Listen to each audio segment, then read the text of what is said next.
Greetings everyone, welcome to the channel. हम आज का द हिंदू डिस्कस करने वाले हैं। 26 मार्च हो रहा है आज और संडे का न्यूज़पेपर है, तो हम न्यूज़ बाय न्यूज़ चलेंगे आपके सामने और डिस्कस करेंगे इंपॉर्टेंट करंट अफेयर्स को। सबसे पहला जो करंट अफेयर्स है यह hill state point and shoot plastic. इसमें आपको बात कर रहे हैं कि किस तरीके से उत्तराखंड ने एक मेथड बनाया है जहाँ पे वो प्लास्टिक की बोतलों में क्यूआर कोड लगा रहे हैं और इंसेंटिव दे रहे हैं। यानी कि अगर आप उत्तराखंड में टूरिस्ट हैं और आपने पानी की बोतल खरीदी, तो उस पानी की बोतल को खरीदने के बाद आपने उस बोतल को यूज़ किया और अगर जाके अपना टूर ख़त्म करने के बाद उसी प्लास्टिक बोतल को, खाली बोतल को आपने दे दिया वापस, तो आपको पैसे वापस मिल जाएंगे। अभी देखिए कितना अच्छा इनिशिएटिव है यहाँ पे उत्तराखंड गवर्नमेंट का कि जो प्लास्टिक वेस्ट है, राइट, वो रिसाइकल हो सके। और यहाँ पे आप देखेंगे कि ये जो स्टार्टअप है ये आगे आया और हैदराबाद बेस्ड स्टार्टअप है जिसने कि ये काम स्टार्ट किया है। Hyderabad based startup which is gathering plastic bottles, right. So let's discuss this particular news, ताकि इसको हम कभी भी अपने नोट्स में, आंसर राइटिंग में, कहीं पे भी या किसी भी तरीके से इस्तेमाल कर सकते हैं। तो ये बात है कि Uttarakhand government has chosen the Char Dham Yatra. The Uttarakhand government right now has chosen the Char Dham Yatra route that covers temples at Badrinath, Kedarnath, Gangotri and Yamunotri. ये चीज़ें याद रखिएगा। And Yamunotri to implement a unique waste disposal system in the Himalayas, Uttarakhand tourism secretary Sachin Kurve has stated that, है ना, उन्होंने ये कहा है। उसके बाद हेमकुंड साहिब और जो वैली ऑफ फ्लावर्स है वहाँ पे क्यूआर बेस्ड सिस्टम को इम्प्लीमेंट किया जा रहा है। तो अब ये हेमकुंड साहिब और वैली ऑफ फ्लावर्स कहाँ हैं, ये भी आपके लिए इंपॉर्टेंट फैक्ट हो जाता है। Visitors will scan a QR code on each plastic bottle and a multi layer plastic bag and pay a deposit over the MRP. They can claim this amount back as a refund when they deposit up the waste at a point at the end of the यात्रा। 45 lakh QR code जो हैं वो अभी तक print किए गए हैं और ये रेसिकल द्वारा किया जा रहा है, which is a Hyderabad based startup that provide software solutions for better recycling and sustainability, right. Having said that, यहाँ पे आपको और इंटरेस्टिंग चीज़ दिखाई देगी कि डिजिटल इंडिया अवार्ड्स के अंदर इसी स्टार्टअप को पुरस्कृत भी किया गया, ताकि उसने बड़ा ही इंटरेस्टिंग डिजिटल इनिशिएटिव लेके आया वो। और ये जो प्रोजेक्ट है ये सबसे पहले केदारनाथ में कंपलसरी लॉन्च किया गया था on the banks of Mandakini river at an altitude of 3584 metres above sea level. अब देखिए, सिर्फ न्यूज़ में ये सिर्फ it's not about waste management. इस न्यूज़ में सिर्फ वेस्ट मैनेजमेंट के ऊपर बात नहीं है, right. This news is also about the Kedarnath Dham, the Char Dham यात्रा। चार धाम यात्रा में क्या क्या आते हैं, ये फैक्ट्स आपके लिए इंपॉर्टेंट हो गए। कौन सी नदी के किनारे है केदारनाथ, मंदाकिनी रिवर के किनारे है। तो ये सभी फैक्ट्स भी न्यूज़ से हम कवर कर सकते हैं। चलिए, अब इसी को आप आगे पढ़ेंगे और हम इंटरेस्टिंग न्यूज़ और लेके आते हैं आपके सामने। आपको पता है, ये वाला मुद्दा अपने दिमाग में रखिएगा, जहाँ पे गवर्नमेंट और राहुल गांधी के बीच में जो तकरार है वो सामने आ रही है और राहुल गांधी को डिस्क्वालीफाई कर दिया गया है मेंबर ऑफ पार्लियामेंट की तरफ। हालांकि आप देखिएगा कमिंग डेज में ये मामला गुजरात हाई कोर्ट जाएगा, ये मामला सुप्रीम कोर्ट तक भी जा सकता है। सुप्रीम कोर्ट में इनफैक्ट आज के ही पेपर में है कि पिटीशन डाल दी है कुछ लोगों ने। राहुल गांधी केरला की कॉन्स्टिट्यूएंसी से नहीं जीते थे, वायनाड कॉन्स्टिट्यूएंसी से जीते थे, और क्योंकि गुजरात की एक डिस्ट्रिक्ट कोर्ट ने इनके ऊपर क्रिमिनल डिफेमेशन के चार्जेस को सही माना और क्रिमिनल डिफेमेशन के आरोप के तहत इनको 2 साल की सज़ा सुना दी है। तो आपको पता है रिप्रेजेंटेशन ऑफ पीपल एक्ट है, जिसके तहत अगर कोई भी व्यक्ति, कोई भी मेंबर ऑफ पार्लियामेंट अगर कॉन्विक्टेड हो जाता है, यानी जिसको सज़ा मिल जाती है और वो मुजरिम प्रूव हो जाता है, तो फिर वो मेंबर ऑफ पार्लियामेंट नहीं रह सकता, उसको डिस्क्वालीफाई कर दिया जाता है। अब ये पूरा एक मुद्दा पॉलिटिकल भी है और कहीं ना कहीं हद तक it is legal issue also. अब सेक्शन 499 ऑफ आईपीसी में, क्योंकि मैं लॉयर हूँ एज बाय प्रोफेशन, तो मैं आपको बता सकता हूँ कि सेक्शन 499 आईपीसी में डिफेमेशन एक पर्सन की बात करता है, एक कम्युनिटी की बात नहीं करता है। और इन्होंने अपने स्पीच में कहा था कि why all the thieves are with title Modi.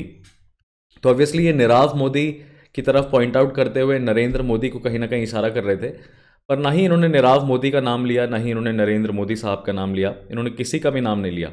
इन्होंने सिर्फ इतना एक जनरल स्टेटमेंट बोला।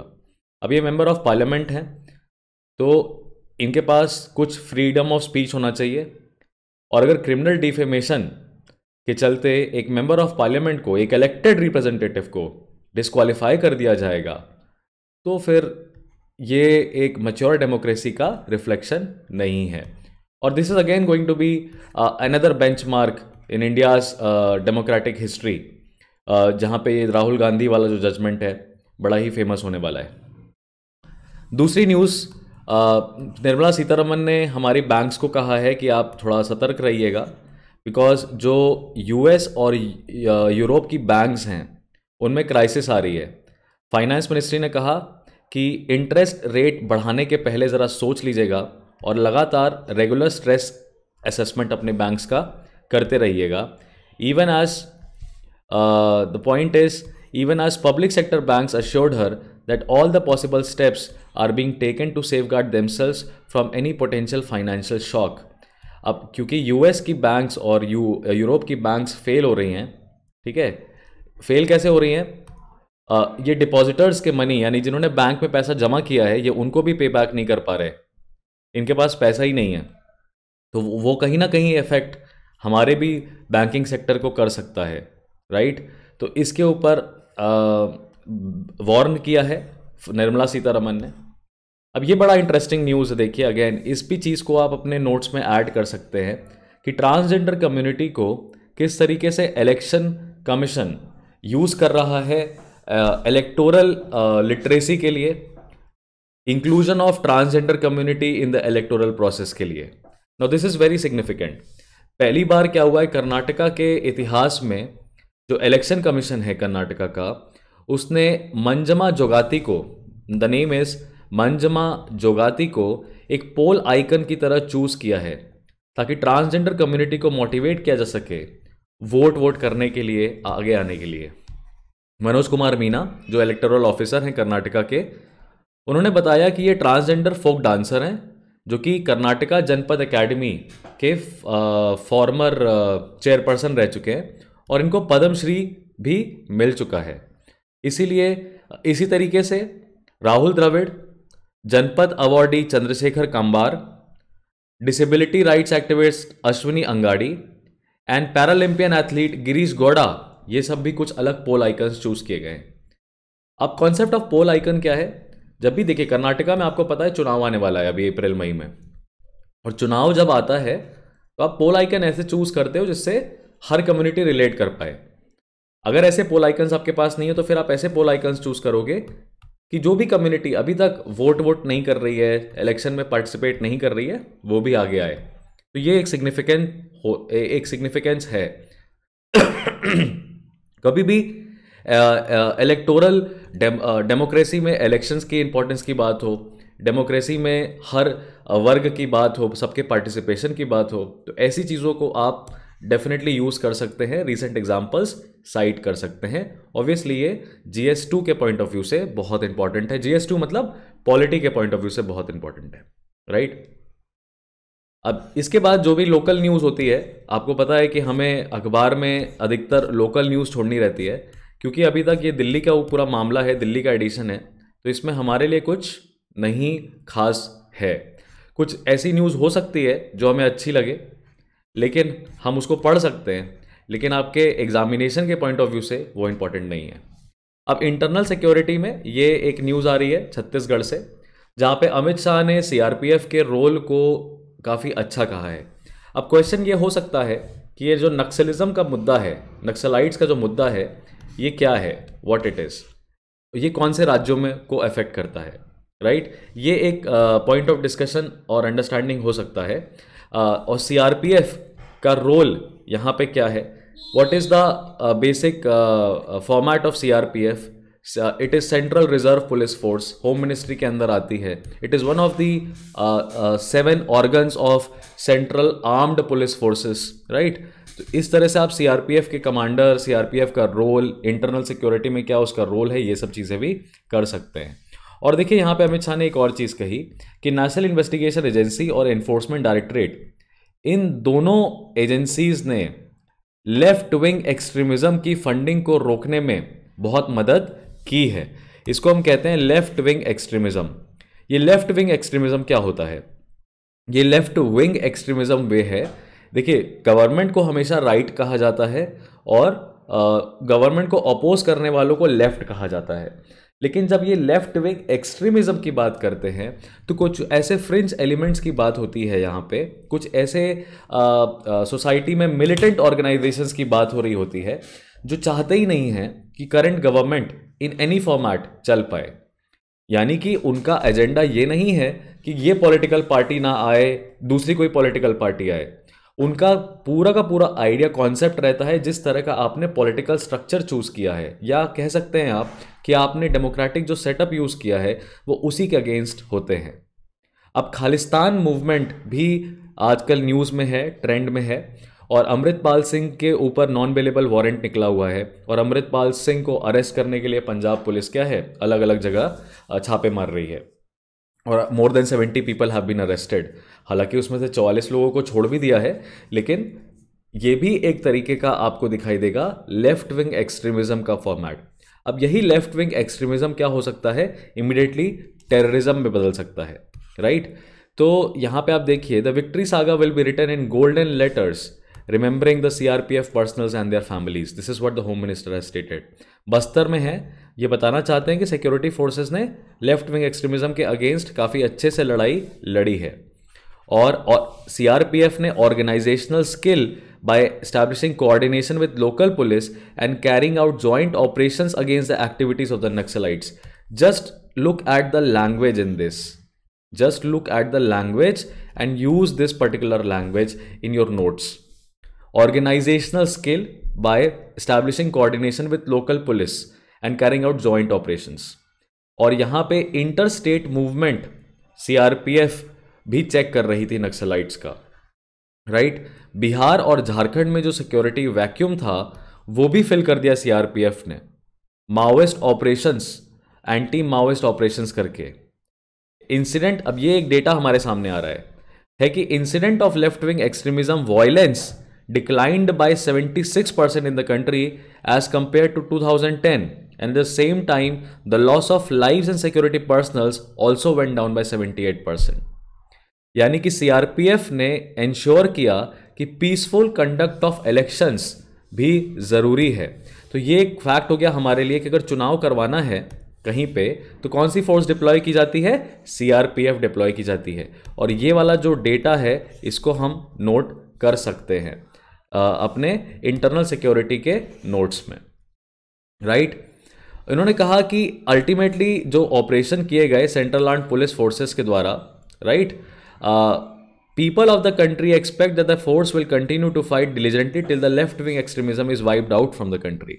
CRPF का एनुअल सेलिब्रेशन हो रहा था छत्तीसगढ़ के बस्तर जिले में, राइट। ये एक फैक्ट इंपॉर्टेंट थी हमारे लिए, इंपॉर्टेंट था मतलब हमारे लिए। कर्नाटका कैबिनेट डिसीजन ने मुस्लिम्स को ओबीसी लिस्ट से हटा दिया है और इसको आप चैलेंज कर सकते हैं। The State Commission for Backward Classes had recommended that no changes will be affected till the final report is submitted. क्या अब ये देखिए, ये अगेन रिजर्वेशन से रिलेटेड मामला आ गया, ये आपके माइनॉरिटी राइट्स से रिलेटेड मामला आ गया, और ये फैक्ट बेस्ड न्यूज़ नहीं हो सकती है, ये ओपिनियन बेस्ड न्यूज़ हो सकती है, राइट। इसमें जो भी कुछ है, आपका मत क्या है, what is your opinion, that is important. इसमें फैक्ट कुछ भी नहीं है। तो आप इस न्यूज़ को पढ़ेंगे, ओपिनियन बेस्ड न्यूज़ को यूजली हम चाहेंगे कि क्लासेस में डिस्कस हो रादर दैन इस यूट्यूब वीडियो में, तो सभी के मत सामने आएंगे, राइट। आगे बढ़ते हैं। ये बहुत इंपॉर्टेंट है कि कांग्रेस ने कर्नाटका कॉन्स्टिट्यूएंसीज के लिए अपने जो अनाउंस कर दिया है, it has already announced the names for 124 Karnataka constituencies, but then again this is really not the news that we are going to prepare for current affairs. 1000 Haryana के प्राइवेट स्कूल्स में, छोटे मोटे स्कूल्स में खतरा मंडरा रहा है। जहाँ पे ये बात हो रही है कि सीबीएसई के साथ एफिलिएशन जो है वो अराउंड 1337 छोटे स्कूल्स जो कि प्राइवेट बजट पे चल रहे हैं उनको टेम्पररी एफिलिएशन दिया गया था हायर सेकेंडरी और सेकेंडरी स्कूल के लिए, यानी 11th 12th 9th 10th के लिए। अब उसके अंदर एक क्राइटेरिया रहता है कि मिनिमम एकड़्स डिफाइन करते हैं कि इतने एकड़, 8 एकड़ 10 एकड़ ऐसा रहता है स्कूल का, जो कि आपके पास होना चाहिए, तभी आपको परमानेंट एफिलिएशन मिलता है, वरना टेम्पररी मिलता है और फिर रद्द कर दिया जाता है। तो वहाँ के बोर्ड ने हरियाणा में ये कहा है कि अगर आपने स्कूल ने एरिया नहीं बढ़ाया तो हम एफिलिएशन रद्द कर देंगे। अब स्कूल का ये कहना है कि हमारे जो छोटे मोटे स्कूल्स हैं वो कॉलोनीज़ के बीच में हैं और आसपास की सारी ज़मीनें बिक चुकी हैं, घर बन चुके हैं, तो हमारे पास कोई स्कोप ही नहीं है कि हम क्या कर सकें, अपना स्कूल का एरिया बढ़ा सकें। और ये जो हमारे स्कूल्स हैं इसमें मिडिल क्लास फैमिलीज़ के बच्चे पढ़ते हैं, हमारी फ़ीस भी बहुत ज़्यादा नहीं है, हमारे पास रेवेन्यू भी बहुत ज़्यादा नहीं है। तो ऐसे में हमारा एफिलिएशन हटा देंगे तो अल्टीमेटली इफेक्ट पहला तो उनको होगा जो हमसे नौकरी लेके बैठे हैं, वो टीचर, उनकी फैमिलीज। दूसरा सबसे ज़्यादा गहरा इफेक्ट पड़ेगा उन बच्चों को जो महंगे स्कूल्स अफोर्ड नहीं कर सकते। तो कोई भी ऐसा डिसीजन जो कि पब्लिक इंटरेस्ट के अगेंस्ट चला जाए, मेरे हिसाब से वो टेनेबल नहीं है, वो वैलिड नहीं है।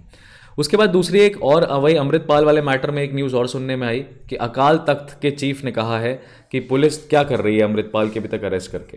हालांकि ये स्टेटमेंट मेरे को पूरी तरीके से पॉलिटिकली मोटिवेटेड लग रहा है। कहीं ना कहीं एक सेंटिमेंटल सपोर्ट है खालिस्तान मूवमेंट के प्रति, खालिस्तान इट्स लाइक अमृतपाल सिंह के प्रति, वरना उसको इतने लोग डिफेंड क्यों कर रहे होते या इतने लोग बचा क्यों रहे होते, राइट। तो ये ज्ञानी हरप्रीत सिंह जी का कहना है जो अकाल तख्त के चीफ हैं। उन्होंने कहा कि ये बड़ा ही खतरनाक और दुखदाई है हमारे लिए कि अमृतपाल सिंह खुद आगे नहीं आ रहा है, उसके चक्कर में नौजवान जो पंजाब के नौजवान हैं उनको पंजाब पुलिस अरेस्ट कर रही है। अमृतपाल के ऊपर कोई भी वीडियो है उस पर कोई कमेंट कर दे रहा है, उस वीडियो को कोई शेयर कर दे रहा है तो पुलिस उसको शक की निगाह से देख रही है और तुरंत अरेस्ट कर रही है। और ये युवाओं के फ्यूचर के लिए बहुत ख़तरनाक होता है। तो अकाल तख्त के चीफ से मेरा यही कहना है, ज्ञानी हरप्रीत सिंह साहब से यही कहना है, सविनय हाथ जोड़ के उनसे निवेदन है कि अपने युवाओं को रेडिकलाइजेशन से बचाया जाए। अब खालिस्तान मूवमेंट की बात अगर हम करें तो देखिए, खालिस्तान मूवमेंट बहुत हद तक, मैं आपको हिस्ट्री के पन्नों से इंसिडेंट निकाल के बताता हूँ, जो अपना खालिस्तान मूवमेंट है ना, the Khalistan movement is very much synonymous, very much similar, the Khalistan movement is very much similar to our Ghadar movement, the Ghadar movement that happened in freedom. तो मैं आपको बता रहा था कि खालिस्तान मूवमेंट जो है वो सिमिलर है गदर मूवमेंट से। अब गदर मूवमेंट क्या स्टार्ट हुआ था? गदर मूवमेंट हमारा गदर मूवमेंट के बारे में आप पढ़ेंगे तो आपको पता चलेगा ये 1910 से लेके 1914 के बीच में स्टार्ट हुआ था। और ये मिलिटेंट, एक तरीके से मिलिटेंट या एक्सट्रीमिस्ट सिख मूवमेंट था जिसमें ब्रिटिश इंडियन गवर्नमेंट को डरा रहे थे ये लोग। और it was supported by Bengal radicals ने मिलके गदर मूवमेंट स्टार्ट किया था। और इसकी शुरुआत कनाडा से हुई थी और इसकी शुरुआत यूएसए से हुई थी। कनाडा और यूएसए में जो वहाँ पे पंजाबी उस टाइम थे, सिख जो उस टाइम थे, उन्होंने ये मूवमेंट स्टार्ट किया था। तो कहीं ना कहीं उसी, अब गदर मूवमेंट क्योंकि फ्रीडम के लिए था तो वो आज हम लोग उसको एप्रिशिएट करते हैं, उसको पढ़ते हैं डिटेल में। लेकिन खालिस्तान मूवमेंट बात करता है कि पंजाब का अलग संविधान हो और भारत सरकार जो है उनको एश्योरेंसेस दे, पंजाबी आइडेंटिटी, सिख आइडेंटिटी अलग से प्रोटेक्ट हो। तो और वो सिर्फ माइनॉरिटी स्टेटस से खुश भी नहीं है। तो यहाँ पे कुछ ना कुछ एक लूप होल एग्जिस्ट करता है उनकी मांगों में, जो कि हमारे संवैधानिक दृष्टिकोण से, तो कॉन्स्टिट्यूशनल पर्सपेक्टिव से सही नहीं है। और जहाँ कहीं भी फॉरेन गवर्नमेंट अगर इन्वॉल्व हो रही है, जैसा कि यहाँ लिखा हुआ है, Canada says that it is following the developments in Punjab, that is something which we should understand that ये अपने इंटरनल गवर्नमेंट स्टेबिलिटी के लिए बड़ा खतरनाक हो सकता है। कनाडा गवर्नमेंट ऑब्वियसली सपोर्ट तो दे ही रही है, is very closely following the developments in Punjab and will continue to address the concerns of the community, the country's foreign minister Melanie Joly has said amid the state police crackdown on radical preacher Amritpal Singh. Ms. Jolie was answering a question from the Indo-Canadian Member of Parliament Equinder S. Gahir in the House of Commons on March 23. Right? Canadians can always count on the government of Canada to make sure that we will continue to address the concerns of many members of the community. Right? This is a very difficult road for Canadian government also, because the Sikhs are a part of their community now. They have been living there since ages. Now they have to support their call also. But then I would want to request the Canadian government to not to interfere in the internal affairs of India, even if the Sikh community resides there. Right? If the Sikh community has anything to do, they have to ensure that peace and stability in Punjab province is maintained, because the Khalistan movement that they are starting in Canada is not doing much better. बहुत अच्छा नहीं कर रहे हैं पंजाबियों के लिए, सिखों के लिए पंजाब में. वहाँ पे तो वो सेफ़ हैं, कनाडा में तो वो सेफ़ हैं क्योंकि वो पैसा प्रोवाइड कर रहे हैं, वो आइडियोलॉजी प्रोवाइड कर रहे हैं. लेकिन उस आइडियोलॉजी और उस पैसे का इस्तेमाल जो यहाँ पे कर रहे हैं खालिस्तान के सपोर्टर्स, उनकी ज़िंदगी नर्क हो जाएगी इस देश में. क्योंकि पंजाब पुलिस क्या नहीं छोड़ेगी, और पंजाब पुलिस अगर बायस दिखाई दी, फिर ये इन्वेस्टिगेशन NIA लेवल पे चला जाएगा, नेशनल इन्वेस्टिगेशन एजेंसी पे चला जाएगा, और बहुत जल्दी खालिस्तान को आतंकवादी संगठन भी घोषित कर दिया जा सकता है. इससे हो सकता है कि थोड़ा झटका लगे, थोड़ा दंगा हो, लेकिन अगर ये लोग अपनी चीज़ों को सही नहीं करते हैं तो मुझे तो लगता है कि इंडिया में यही एक सल्यूशन बचता है, जहाँ पे धारा 144 लगा दी जाए, कर्फ्यू लगा दिया जाए, UAPA इन्वोक कर दिया जाए, या हो सकता है पंजाब में फिर से आफ्स्पा का इस्तेमाल करना पड़े. तो क्या ये सभी कानून, जो जैसा कि आपको पता है आफ्स्पा का इतिहास, armed forces special power acts का हिस्ट्री अगर आप पढ़ोगे तो ये शुरू हुआ था पंजाब से ही. तो कहीं ना कहीं ये जो इश्यूज़ हैं, हमेशा देखिए भारत देश में it is always like this, that जब भी कोई एक पॉलिटिकल यूनिट, जैसे कि अभी पूरे देश में सबसे बड़ी जो पॉलिटिकल आइडियोलॉजी है वो हिंदी स्पीकिंग स्टेट्स द्वारा चल रही है. राइट? जो मेजॉरिटी बेल्ट है इस समय, जिसने भी भारतीय जनता पार्टी को विनर बनाया है, जिताया है, वो दो तरह के लोग हैं. एक जो कि कल्चरली वैदिक सोसाइटी या हिंदुइज्म को फॉलो करते हैं, और दूसरे वो जो कि हिंदी बोलते हैं. तो इन दोनों में जो कहते हैं ना कि अगर if this is like, if I had to draw this, that this is the Hindi speaking area belt of India and this is the Vedic society, then these people have definitely voted. Like इसमें से 90% लोगों ने तो Bharatiya Janata party के लिए vote करा ही करा है. तो कभी भी जब भी कोई एक कम्युनिटी भारत देश में डोमिनेट करती है, पूरे कंट्री की आइडियोलॉजी को गवर्न करती है या प्रेशर क्रिएट करती है, तो इस तरीके के फ्रिंज प्रोटेस्ट्स होते ही होते हैं. कभी वो अपने रिलीजन को लेके रहते हैं, कभी वो अपने रीजनल आइडेंटिटी को लेके रहते हैं, कभी वो अपने लैंग्वेज को लेके रहते हैं, कभी वो अपने कल्चर को लेके रहते हैं. तो इनको एक्चुअली असिमिलेट करना, कन्विंस करना is the role of the state government as well as the central government. I mean that is the entire purpose of, that should be the entire purpose of double engine growth. So जब भी हम news में ये सारी चीज़ों को देखें तो अपना एक ओपिनियन बनाने की कोशिश करें, बिकॉज यू नेवर नो कल को आप इस क्रिटिकल सिनारियो में फंस सकते हैं. आप एक एडमिनिस्ट्रेटिव ऑफिसर हो सकते हैं, आप एक लॉयर हो सकते हैं फ्यूचर में, जिसको कि ऐसी सिचुएशंस को रिप्रेजेंट करना पड़ेगा, हैंडल करना पड़ेगा. ओवरऑल हमें कॉन्स्टिट्यूशनल एजेंडा को प्रमोट करना है, आगे लेके चलना है. इसके बाद जो कुछ भी हमारे पास अभी न्यूज़ आती है वो बहुत ज़्यादा सिग्निफिकेंट नहीं है. महात्मा गांधी के ग्रेट ग्रैंडसन ने, महात्मा गांधी के ऊपर कुछ लोगों ने, जैसे कि लेफ्टिनेंट गवर्नर हैं कश्मीर के, उन्होंने आरोप लगाया कि उनके पास कोई डिग्री नहीं थी लॉ की. तो उनके ग्रैंडसन ने, ग्रेट ग्रैंडसन ने ये क्लियर किया कि कहाँ से उनको लॉ डिग्री मिली थी. इंडिया और US के जो फॉरेन एम्बेसडर्स हैं उन्होंने अपनी प्रायोरिटीज़ डिसाइड करी है. जम्मू एंड कश्मीर के लीडर्स ने कहा कि एक्चुअली सोशल मीडिया पे जो ऑफिशियल्स हैं ये एथिक्स से रिलेटेड है. याद रखिएगा, this is the question, this is something that is coming from the ethics. This is the something that is coming from ethics. ठीक है, क्या गवर्नमेंट ऑफिशियल्स को सोशल मीडिया पे अपना ओपिनियन रखना चाहिए? क्या एग्जीक्यूटिव को एक कोई ओपिनियन बनाना चाहिए? बिकॉज ओपिनियन पे डिस्कशन और डिलिब्रेशन तो पार्लियामेंट में होता है, एग्जीक्यूटिव को तो लागू करना चाहिए। तो वहीं पे जम्मू एंड कश्मीर में जो ऑफिशियल्स हैं उनके ऊपर गवर्नमेंट ने रोक लगाई है कि वो किसी भी तरीके से सोशल मीडिया को यूज़ नहीं करेंगे और अपनी बातों को नहीं रखेंगे वहाँ पे, राइट। तो यहाँ पे महबूबा मुफ्ती कह रही हैं कि आपको, इन्होंने एक बड़ी फ़नी बात कही है, हालांकि I respect this particular lady, the kind of fight she is giving, but then इन्होंने एक बड़ी फ़नी बात कही है जो कि लीगली क्वेश्चनेबल है। मैं आपको बताता हूँ क्या। देखिए यहाँ पे लिखा हुआ है, महबूबा मुफ्ती कह रही हैं that the officials must be treated as citizens, they must be treated as citizens and not as subjects. मतलब ये क्या है? अगर आप थोड़ा बहुत भी पॉलिटी जानते होंगे तो आपको ये पता है कि citizens are the subjects of the state.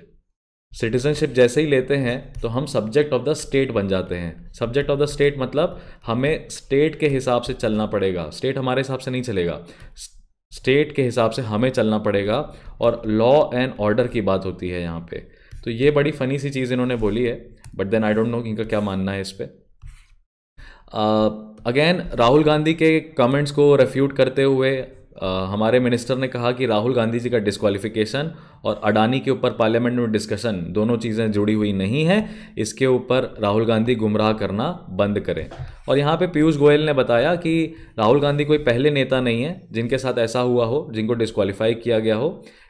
Overall 32 leaders हैं जिनके साथ इस तरह का डिस्क्वालिफिकेशन हो चुका है, जिसमें से 6 बीजेपी के लीडर्स रह चुके हैं। करेक्ट है। तो ये वाला मामला बड़ा गर्म चल रहा है और आपको पता होना चाहिए इस पर क्या हो रहा है, क्या डिस्कशन हो रहा है। और जहाँ पे मैं आपको बता रहा था कि ऑलरेडी पिटीशन डाल दी गई है, तो वहाँ पे पीएचडी स्टूडेंट हैं केरला के, जिन्होंने सुप्रीम कोर्ट को कहा कि क्रिमिनल डिफेमेशन को आप हटा दीजिए रिप्रेजेंटेशन ऑफ पीपल एक्ट से। तो सर आपको अगर कुछ भी बहुत डिटेल में पढ़ना चाहिए, अगर आप प्रिपरेशन कर रहे हैं और आपको कुछ नहीं समझ में आ रहा है कि इस मामले में हमको क्या करना चाहिए, तो आप पढ़िए ग्राउंड्स फॉर डिस्क्वालिफिकेशन। आप क्या पढ़ेंगे? किसी भी मेंबर ऑफ पार्लियामेंट के लिए ग्राउंड्स ऑफ डिस्क्वालिफिकेशन क्या हैं वो पहले पढ़ेंगे आप।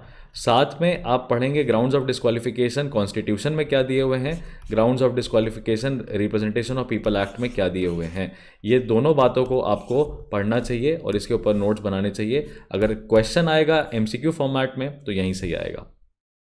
अगेन हम बात करें, देखिए इंटरनल सिक्योरिटी के ऊपर फिर से न्यूज़ आई है। इंटरनल सिक्योरिटी पे यहाँ पे लिखा हुआ है that AFSPA areas are reduced owing to improved security situation. ये अमित शाह का कहना है। ये संडे का पेपर्स क्या इंटरनल सिक्योरिटी पे ही रहता है क्या? मतलब लास्ट जो संडे किया था मैंने, उस पर भी मैंने इंटरनल सिक्योरिटी के बारे में काफ़ी डिटेल में बताया था, और ये वाला भी हम वही सारी चीज़ों को देख रहे हैं। देखिए कभी होता है, मैं आपको एक चीज़ बताता हूँ, टॉपर्स भी कहते हैं और जो एग्ज़ाम निकाल लेते हैं या जो तैयारी कर रहे होते हैं, मेरा खुद का भी मानना है अपने पिछले 3-4 साल के एक्सपीरियंस में कि न्यूज़पेपर डेली पढ़ना तो ज़रूरी नहीं होता है। मतलब आप डेली न्यूज़पेपर पढ़ रहे हैं, आप डेली 2 घंटा 3 घंटा अखबार पढ़ रहे हैं, तो वो खतरनाक हो सकता है आपके लिए, बिकॉज उस समय आप काफ़ी सारा स्टैटिक एरिया कवर कर सकते हैं, अपने लूप होल्स पे काम कर सकते हैं, बिकॉज न्यूज़पेपर में लार्जली चीज़ें एक ही टोन एक ही डायरेक्शन में चल रही होती हैं, राइट। तो संडे के न्यूज़पेपर में जो सबसे इंपॉर्टेंट चीज़ है, अभी देखो यहाँ पे एक चीज़ और मैं आपको पहले ये बता दूँ आफ्सपा के ऊपर, फिर आगे बढ़ते हैं। आर्म फोर्सेस की स्पेशल पावर एक्ट जो है वो नागालैंड, आसाम और मणिपुर, इन 3 राज्यों में लगी हुई है, नॉर्थ ईस्टर्न स्टेट्स के। ठीक है, आसाम, नागालैंड, मणिपुर, याद रहेगा आपको, आसाम, नागालैंड, मणिपुर। और उसमें कह रहे हैं 2014 से लेके अभी तक में कंसिडरेबल रिडक्शन हुआ है एक्सट्रीमिस्ट इंसिडेंट्स में, ये यहाँ पे लिखा हुआ है। चलिए अब आगे बढ़ते हैं, लेट्स मूव अहेड। अब हम सीधे चलेंगे अपने पेपर के टेक्स्ट एंड कंटेक्स्ट वाले पोर्शन पे। यहाँ पे भी कुछ हमारे लिए कुछ ऐसा बहुत ज़्यादा ज़रूरी नहीं है।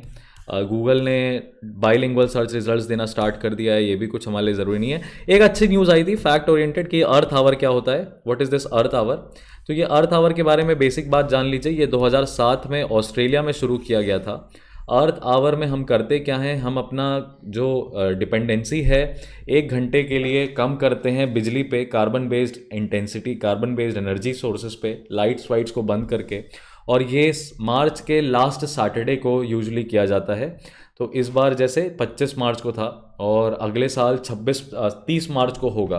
तो ये अर्थ आवर इसको कहते हैं। और ये WWF world wild life fund के द्वारा ये इनिशिएटिव लिया जाता है। तो वर्ल्ड अर्थ डे और अर्थ आवर दोनों अलग हैं, ये आप याद रखेंगे।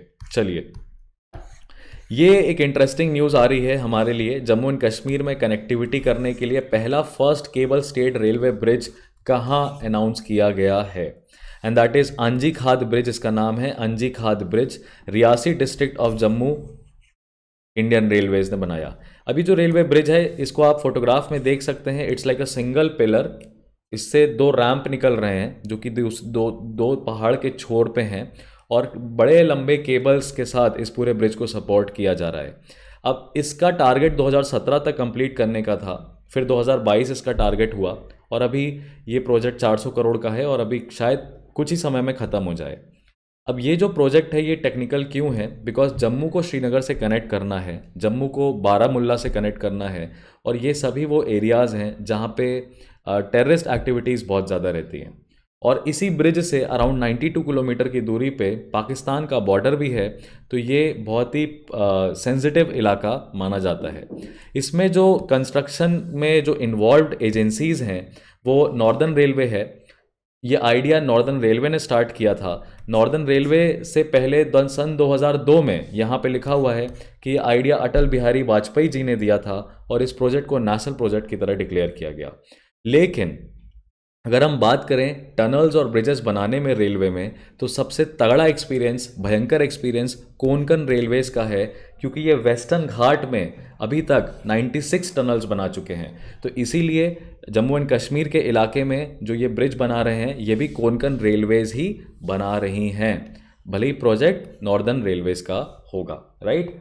इसके बारे में आपको यहाँ पे और भी कई इंटरेस्टिंग चीज़ें मिल जाएंगी कि जो ये प्रोजेक्ट है ये इतना डिफ़िकल्ट क्यों है, क्योंकि इसमें 326 किलोमीटर की लेंथ में एक 7 किलोमीटर का जो स्ट्रेच है उसमें अराउंड 37 ब्रिजेस बनाने पड़ गए। 7 किलोमीटर की रेलवे लाइन डालने के लिए 37 ब्रिजेस बना देना, यानी कि बहुत सारी घाटी को वैलीज़ को चीरते हुए, पहाड़ों को काटते हुए आप अपना रास्ता बना रहे हो। और 97 किलोमीटर के स्ट्रेच को बनाने के लिए 27 टनल्स बनाने पड़े। तो ऑब्वियसली अपने आप में ये प्रोजेक्ट बहुत बड़ा है। तो आप इसके ऊपर न्यूज़ देखेंगे, फैक्ट्स चेक करेंगे। फर्दर ये एक इंपॉर्टेंट प्रोजेक्ट है। आपसे ऐसे क्वेश्चन पूछ सकता है कि operation Interflex is recently seen in use is related to which among the following countries. Operation Interflex में यूके ने कमिट किया है कि 2.3 बिलियन यूरोज जो है वो मिलिट्री एड सपोर्ट देंगे यूक्रेन को, और ट्रेनिंग करा रहे हैं मिलिट्री रिक्रूट्स की, बेसिकली 4 लोकेशंस में, राइट। ये चीज़ याद रखिएगा। ऑपरेशन इंटरफ्लेक्स यूनाइटेड किंगडम का है। उसके बाद अगर हम फर्दर अपनी न्यूज़ को आगे लेके जाएं तो यहाँ पे एक इंटरेस्टिंग चीज़ पता चली, जहाँ पे चाइना ने एक ऐसी टेक्निक निकाली है जहाँ से हम पता कर सकते हैं कि जो न्यूक्लियर फ्यूल यूज़ किया गया वो वेदर वॉर के लिए, I mean basically it was used to develop a weapon और it was used for nuclear energy, वो पता किया जा सकता है। और वो टेक्नोलॉजी का नाम तो कहीं पे भी मेंशन्ड नहीं है, इस टेक्नोलॉजी का नाम तो कहीं पे भी मेंशन्ड नहीं है, इसीलिए मैं इसको लो कैटेगरी में रखूँगा, क्योंकि इससे क्वेश्चन आने की पॉसिबिलिटी कम नज़र आ रही है। यहाँ पे एक साइंटिफिक स्टडी है। बहुत सारे लोग कहते हैं मतलब कि जो कम सोने वाले तरक्की करते हैं, जो क्या कहते हैं, सोवत है वो खोवत है, ऐसी चीज़ें हमने अपने बुज़ुर्गों को बोलते हुए सुना है। और इसका साइंटिफिक जो प्रूफ है, इसके पीछे जो साइंस है,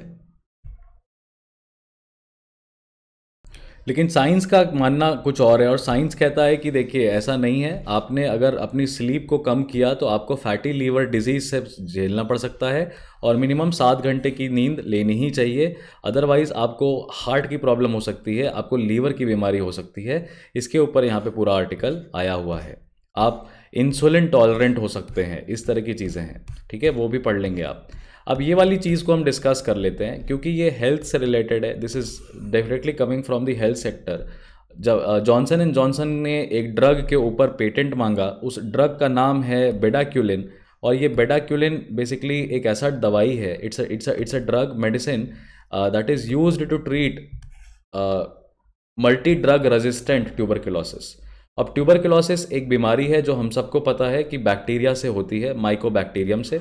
यहाँ पे उसके बारे में भी लिखा हुआ है that tuberculosis is an infection of the bacterium Mycobacterium tuberculosis in the lungs, but ये अदर ऑर्गन्स में भी फैल सकती है। इसको ट्रीट किया जा सकता है, ये क्योरेबल है, it's not a chronic disease, it is curable. और ये आपको ड्रग्स जो फिजिशियन प्रेस्क्राइब करे उससे क्योर की जा सकती है, राइट। लेकिन अगर आपने एंटीबायोटिक के डोज को कंप्लीट नहीं किया या एक फिक्स्ड रेजिम में उसको नहीं लिया तो आप एंटीबायोटिक रेजिस्टेंट हो जाते हैं। फिर वही दवाई जो आपको क्योर कर सकती थी वो अब आप पे काम नहीं करती है और उससे आप बुरी तरीके से अफेक्ट हो सकते हैं। इसी को कहते हैं मल्टी ड्रग रेजिस्टेंट टीबी। अब multi drug resistance TB Bharat में अराउंड 1 लाख पेशेंट्स हैं मल्टी ड्रग रेजिस्टेंट, यानी इन पे स्टैंडर्ड टीबी की दवाइयाँ जो हैं वो काम नहीं कर रही। तो ऐसे पेशेंट्स को ट्रीट करने के लिए एक दवाई है बेडाक्यूलिन। 2018 में WHO ने MDR टीबी के लिए बेडाक्यूलिन जो है रिकमेंड करी। अब बेडाक्यूलिन को बनाने के लिए जॉनसन एंड जॉनसन ने जो सॉल्ट लगता है दवाइयों का उसको उसके तहत क्या बोला कि हम पेटेंट करा लेते हैं। पेटेंट कराने का मतलब ये हो जाएगा कि बेडाक्यूलिन नाम की जो दवाई है वो सिर्फ जॉनसन एंड जॉनसन बना पाएगा और इससे सीधा असर पड़ेगा दवाई की कीमत पे। अगर कोई कंपनी पेटेंट राइट ले लेती है मेडिसिन पे तो फिर हमारे देश की जो कंपनीज हैं, जैसे लुपिन एक कंपनी है, वो जेनेरिक मेडिसिन नहीं बना सकती। जेनेरिक मेडिसिन आमतौर पर सस्ती होती हैं। जैसे पैरासीटामॉल है, पैरासीटामॉल का आपको जेनेरिक मेडिसिन का पत्ता, यानी जो बुखार ट्रीट करने वाली जो दवाई है उसका जेनेरिक मेडिसिन का पत्ता आपको हो सकता है कि 55 रुपये में भी मिल जाए, 50 रुपये में भी मिल जाए और उसमें 10 गोली हो, यानी 5 रुपये पर गोली के हिसाब से। और वहीं अगर आप किसी पर्टिकुलर कंपनी की पैरासीटामॉल लेते हैं तो वही पत्ता आपको 150-200 रुपये का मिल सकता है 10 गोली से, यानी कि सीधा जंप देखते हो आप 100% से भी ज़्यादा का।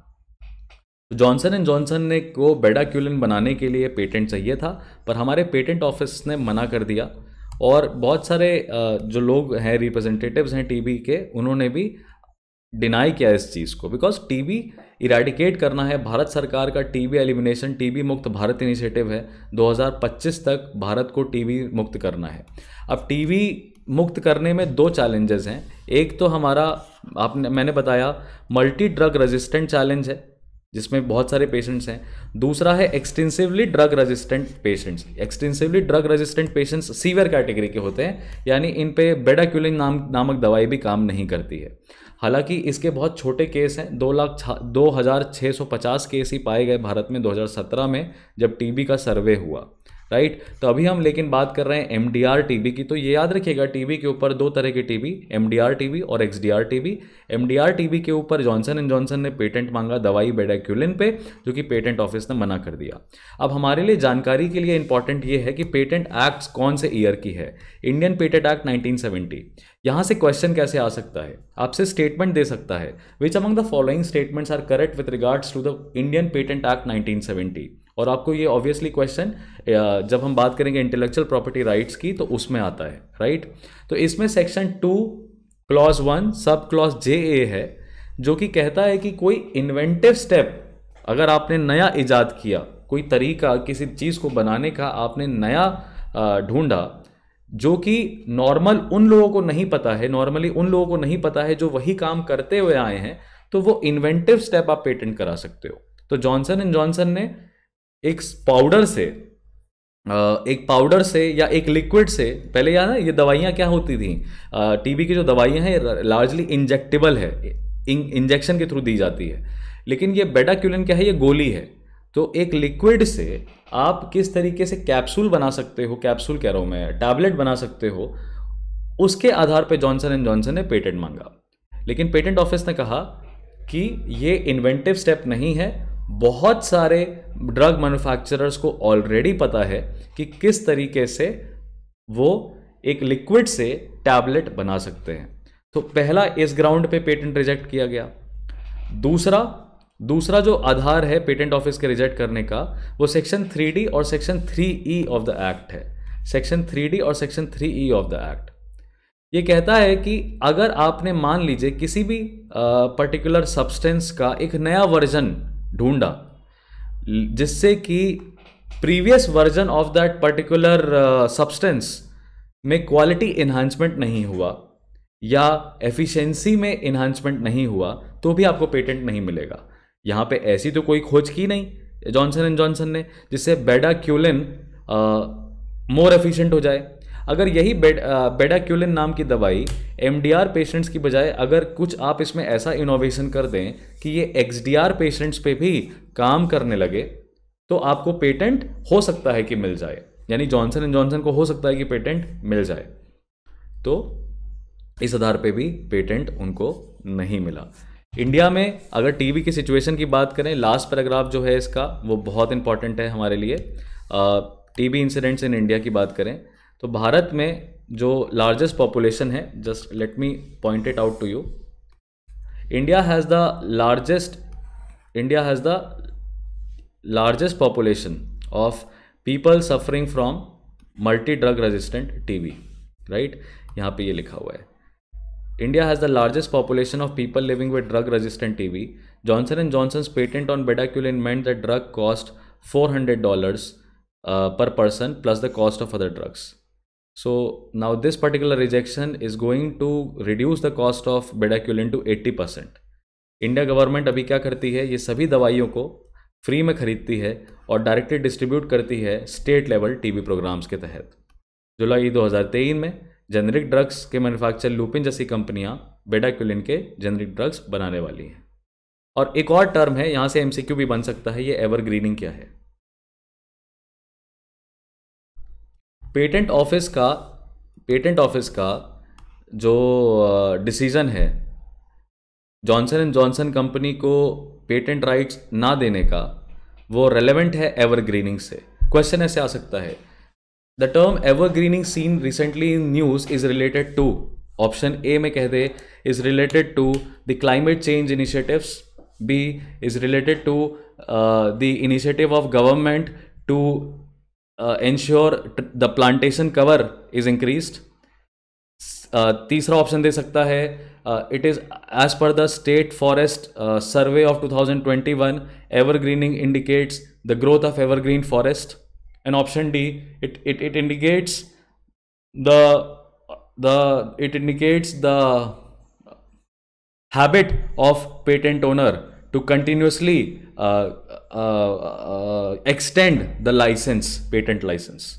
Now if you will read the word evergreening, आपको क्लिक होगा कि यार ये तो कुछ एनवायरमेंट से रिलेटेड है बिकॉज इसमें एवर है और इसमें ग्रीन है, बट देन ये कैच है, ये थोड़ा डिफरेंट इन्फॉर्मेशन है, इसीलिए हम इस पे फोकस ज़्यादा आपका कर रहे हैं कि एवरग्रीनिंग का मतलब है कि ये एक तरह की स्ट्रैटेजी होती है जो पेटेंट ओनर अडॉप्ट करता है कंटिन्यूसली एक्सटेंड करने के लिए अपने rights and applies multiple patents for the same entity. India does not allow this. Patent हम लिमिटेड पीरियड के लिए देते हैं और हमेशा उसको एक्सटेंड नहीं करते रहते हैं, राइट? पेटेंट हमेशा प्रॉफिट ओरिएंटेशन के लिए काम करता है। अब दूसरा जो ये बड़ा अच्छा आया कि मेगा टेक्सटाइल पार्क्स जो हैं वो पीएम मित्र इनिशिएटिव के अंदर किस तरीके से हमारे टेक्सटाइल सेक्टर को, जिसमें लार्जली 60% सेक्टर कॉटन बेस्ड है, वो कैसे हेल्प करेंगे। तो इस पूरे आर्टिकल को मैं शॉर्ट में आपके सामने पॉइंट्स में एक्सप्लेन कर देता हूँ। ये पूरा पीएम मित्र इनिशिएटिव 4445 करोड़ का है, जिसमें हमें टेक्सटाइल पार्क्स बनाने हैं और ये फाइबर टू फैब्रिक वाले इनिशिएटिव को, फाइबर से फैब्रिक वाले इनिशिएटिव को प्रमोट करता है। इसमें government of India state government के साथ पार्टनरशिप करेगी और 7 स्टेट्स 7 राज्य चुने गए हैं जिनमें ये टेक्सटाइल पार्क्स बनाए जाएंगे।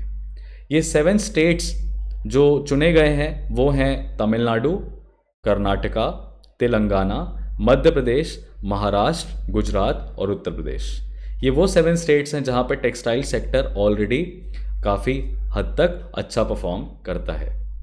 होगा क्या, इन टेक्सटाइल पार्क्स के अंदर छोटे एमएसएमई सेक्टर वाले लोग जो हैं, जो लार्जली टेक्सटाइल में कंट्रीब्यूट कर रहे हैं, वो अपने फैक्ट्रीज, अपने ऑफिसेस सेटअप कर पाएंगे और वो गारमेंट्स बना पाएंगे। ना ही सिर्फ कॉटन के, बल्कि कॉटन के अलावा और भी तरह के जो फैब्रिक्स हैं वो भी वो मैन्युफैक्चर कर पाएंगे और डाइंग भी हो पाएगी और कपड़ा भी बन पाएगा।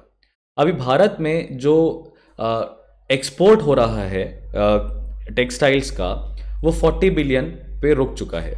टारगेट है हमारी प्रेजेंट गवर्नमेंट का कि इसी एक्सपोर्ट को हम 100 बिलियन कर दें, 100 बिलियन डॉलर्स कर दें, और डोमेस्टिक कंजम्पशन, डोमेस्टिक मार्केट में 250 बिलियन डॉलर्स का स्पेस बनाएं टेक्सटाइल के लिए। और भारत जैसे हमेशा से जाना जाता था textile giant of south Asia, फिर से जाना जाए। इस समय हमें टेक्सटाइल सेक्टर में सबसे भयंकर कंपटीशन फेस करना पड़ रहा है दो कंट्रीज से, बांग्लादेश और चाइना। ये सस्ते में टेक्सटाइल्स रॉ मटेरियल्स जो है वो एक्सपोर्ट कर रहे हैं। ये टेक्सटाइल पार्क की जो इनिशिएटिव है ये सिर्फ भारत देश में नहीं है, टर्की जैसा देश भी इन टेक्सटाइल पार्क्स की मदद से काफ़ी ज़्यादा फ़ायदा उठा रहा है, राइट। अब एमएसएमई के जो लोग हैं इस टेक्सटाइल पार्क से जुड़ना चाहते हैं, वो ये कह रहे हैं कि पीएम मित्र के साथ साथ हमें प्रोडक्शन लिंक्ड इंसेंटिव नामक योजना का भी लाभ दीजिए, ताकि हम अपनी प्रोडक्शन कैपेसिटी को बढ़ा सकें और भारत के अल्टीमेटली जीडीपी ग्रोथ में हम भी कंट्रीब्यूट कर सकें। तो ये पूरा मामला यहाँ पे आपको देखने को मिलेगा कि पीएम मित्र इनिशिएटिव भारत सरकार का कोई पहला इनिशिएटिव नहीं है। इसके और भी पहले सन 2002 में अपैरल पार्क स्कीम नामक योजना लाई गई थी और 2005 में इंटीग्रेटेड टेक्सटाइल पार्क नामक योजना लेके आए थे, राइट। इसमें मिनिस्ट्री ऑफ कॉमर्स इन्वॉल्व्ड है और इतनी ही बातें आपको ध्यान रखनी है, इतने फैक्ट्स आपको ध्यान में रखने हैं पीएम मित्र इनिशिएटिव के ऊपर। इसके बाद दूसरा जो यहाँ पे आया FAQ में, should India worry about rising cases of कोविड-19? जी नहीं, बिल्कुल नहीं। इंडिया को टेंशन करने की ज़रूरत नहीं है। जीनोमिक सीक्वेंसिंग करानी है। ओमिक्रॉन का जो एक वेरिएंट अभी बड़ा प्रचलित है उसका नाम है XBB.1.16। हालांकि इससे किसी भी तरह के सीवियर केसेस नहीं हो रहे हैं। सो इतनी ही बात आज के पेपर में इंपॉर्टेंट थी। आपने देखा होगा आज का पेपर लार्जली ओपिनियन ओरिएंटेड था, फैक्ट बेस्ड नहीं था। So that's all from my side. I am wrapping up today's March 26, 2023 का the Hindu analysis. I will see you guys in the next.